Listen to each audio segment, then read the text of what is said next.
the government, the administration right now, or the Congress right now is more corrupt than the past Congress? Of course.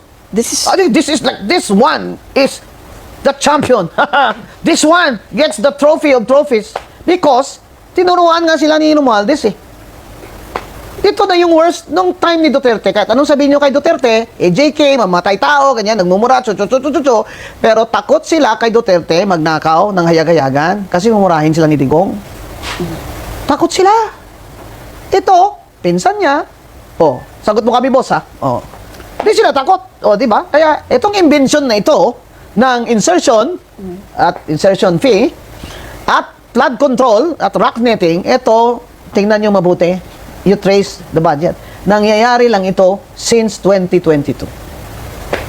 But of course, Diskaya started in 2016 Anong and sabi started niya? to get their billions. Ano sabi by niya? 2019. Tinanong siya, bakit nung panahon ni Digong wala kang ganun?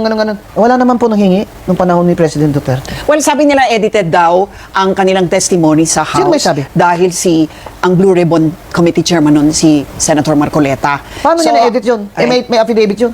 Yun ang... Ako, abogado kasi ako eh. Sabi kayo ng sabi dyan, pero anong nakalagay sa affidavit? Di ba yan marunong magbasa yung Diskaya na yun bago niya pinirma niya? Tagalog pa nga daw yun eh. Kung English yun, siguro sabihin mo pa, hindi siya gumawa nito kasi itong taong ito does not really speak English. Tagalog. Ang sabi nila, yung notaryo daw, expired. Ito naman talaga si Congressman Redon. Parang hindi naman kita estudyante. Paano naging expired yung notaryo? Yung mga notaryo is until December, ganyan. At saka you know the rules. Kahit expired yung notaryo, peke yung notaryo, valid ang dokumento ko. That's the Supreme Court rule. Naman, trying so hard naman to discredit Diskaya. Sino pa ang lalabas na whistleblower kung ganyan kayo? Uy, pag-usapan natin yung whistleblower. Pwede ba maging whistleblower yung mga kumitang mga kontratista? Why not? At pati sila Bryce Hernandez. Why not? Kumita rin. Hindi naman siya whistleblower, si Bryce. Kasi it was under oath na naipit na siya and then she's saying these things. Pero ngayon, gagawing state witness. Ang whistleblower talaga is Diskaya.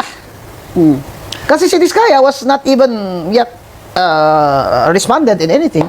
Pero decided to tell. So what about So state the witness? Diskaya should be Pwede yan. protected by the laws on whistleblowers.